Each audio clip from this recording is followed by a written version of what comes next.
날마다 행복한 묵상 2023년 15번째 주, 오늘은 고린도전서 15장 1절에서 4절까지의 말씀입니다. 복음의 핵심입니다. 1절입니다. 형제들아, 내가 너희에게 전한 복음을 너희로 알게 하노니 이는 너희가 받은 것이요 또 그 가운데 선 것이라.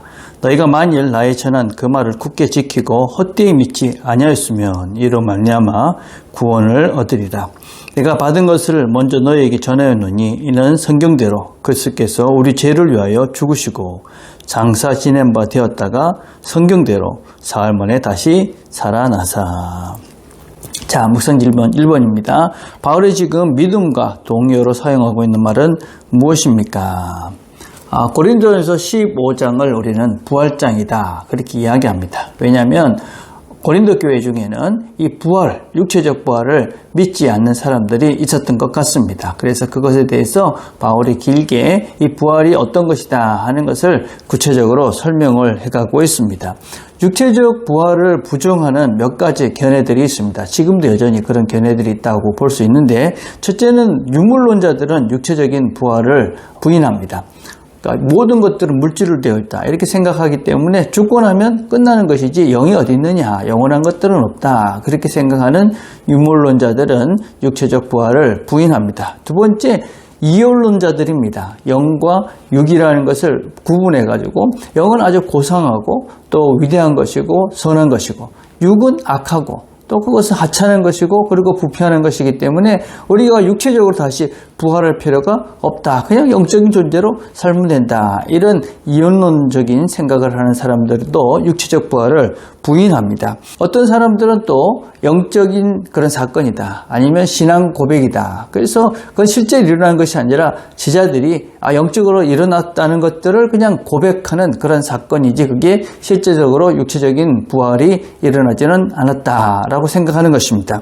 마지막으로는 실현된 종말론자들이다, 이렇게 얘기하는데, 예수님께서 이 땅에 오셔서 이미 종말이 실현됐기 때문에 더 이상 육체적 부활이나 이런 것들은 없고 이미 완성된 하나님의 나라가 있기 때문에 예수와 함께 예수의 사상을 따라 사는 것이 완성된 종말이기 때문에 더 이상 육체적 부활 같은 것들은 없다, 이렇게 주장하는 사람들이 있습니다. 그래서 이런 다양한 육체적 부활을 부인하는 여러 사람들에 대해서, 또 여러 견해에 대해서 바울이 지금 15장을 통해서 길게 부활에 대한 설명들을 해 나가고 있는 것이 고린도전서 15장 부활장이라고 할 수 있습니다. 바울은 이 말씀을 시작을 하면서, 부활에 대해서 얘기를 시작을 하면서 먼저 복음이 무엇인지, 믿음이 무엇인지에 대한 것들을 시작을 합니다. 그래서 오늘 본문을 보면 믿음이라는 것과 복음이라는 것은 똑같은 의미로 사용을 하고 있습니다. 믿음이라는 것은 무엇이냐면 1차적으로 선포된 말씀을 받아들이는 것입니다. 하나님의 말씀은 이것이다. 근데 그것을 내가 받아들이고 그것에서부터 우리가 하나님을 따라 살아가는 과정, 이런 것들을 우리가 믿음이다라고 할 수 있습니다. 그래서 복음은 선포된 말씀을 받아들이는 것부터 믿음이 시작된다, 이렇게 우리가 정리를 할 수가 있습니다. 그런데 오늘 본문을 보면 헛된 믿음, 또 굳게 붙잡고 이런 얘기들이 있죠. 그런 것들을 보면 잘못된 믿음이 있다, 또 믿음을 흔드는 그런 여러 가지 상황들이 있다. 그래서 그런 것들에 대해서 조심해야 된다. 너희들의 부활신앙을 흔들고 또 어떤 면에서 부활을 잘못된 것으로 이해시키는 것들이 있으니 이런 것들에 대해서 조심해라, 그런 경고를 담고 있는 것이 지금 15장의 말씀이다 라고 할 수 있습니다. 자, 2번입니다. 바울은 받은 말씀을 어떻게 하였습니까? 바울은 하나님의 말씀을 받았습니다. 이 하나님의 말씀을 받았다는 것은 두 가지 측면이 있습니다. 바울은 직접 예수님을 만난 사람입니다. 예수님한테 직접 받았다, 그렇게 얘기할 수도 있지만 바울은 여전히 사람들을 통해서, 제자들을 통해서 하나님의 말씀을 받았다, 그렇게 지금 이 믿음에 대한, 말씀에 대한 정의들을 하고 있습니다. 그래서 하나님께서 나한테도 말씀하셨지만 형제들을 통해서, 지체들을 통해서 나에게 하나님의 말씀이, 복음이 전해졌다. 그래서 내가 그 받은 말씀을 너에게 다시 전한다. 바울이 지금 전한다는 것은 바로 이 형제들에게, 그 예수님의 제자들을 통해서, 다른 그리스도인을 통해서 받았던 그 말씀을 너희들에게 전한다는 의미를 가지고 있습니다. 그래서 복음은 내가 사람을 통해서 받은 것이고, 또 그 받은 말씀을 전해야 되는 그런 책임과 의무가 있는 것이죠. 그래서 내가 하나님 말씀을 받았습니다. 그리고 내가 그것을 전합니다. 그리고 내가 전한 그 사람이 다시 복음을 전하는 그 과정, 그 흐름, 이럴 때 이제 복음이 바로 흘러간다. 이렇게 우리가 표현을 할 수 있는 것입니다. 그래서 우리는 복음을 받았으면 전해야 되는 책임이 우리 모두에게는 있다. 그렇게 말할 수 있습니다. 자, 3번입니다. 복음의 핵심, 캐리그마는 무엇입니까? 우리가 복음의 핵심을 캐리그마라고 그럽니다. 그것이 무엇이냐면 예수님께서 우리를 위해서 죽으시고 장사 지낸 바 되시고 그리고 사흘 만에 살아나셨다 하는 것입니다. 하나님인 예수님께서 인간이 되셔서 우리에게 보여주신 그런 길과 진리와 생명이 되시는 삶, 그것이 지금 예수님께서 우리에게 보여주셨던 그런 캐리그마, 그 복음의 핵심입니다.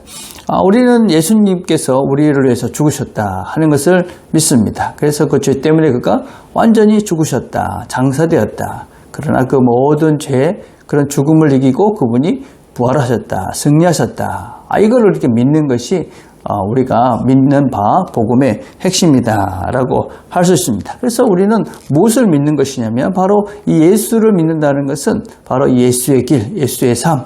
이것을 따라서 우리가 그 길을 걸어가면 우리도 그와 같은 존재로 우리가 완전히 죽겠지만 죄로 인해서 완전히 죽겠지만 우리는 다시 살아날 것을 믿고 이 길을 간다. 그것이 바로 우리가 믿는 바 복음의 핵심이다라고 할 수 있습니다. 그래서 우리가 예수님의 길을 따라가는 것은 진리이고 생명이기에 우리는 이 진리와 생명의 길을 걸어가는 사람들, 그것이 바로 우리다라고 할 수 있습니다. 그것이 바로 죽어도 다시 살 것을 믿고 이 길을 간다.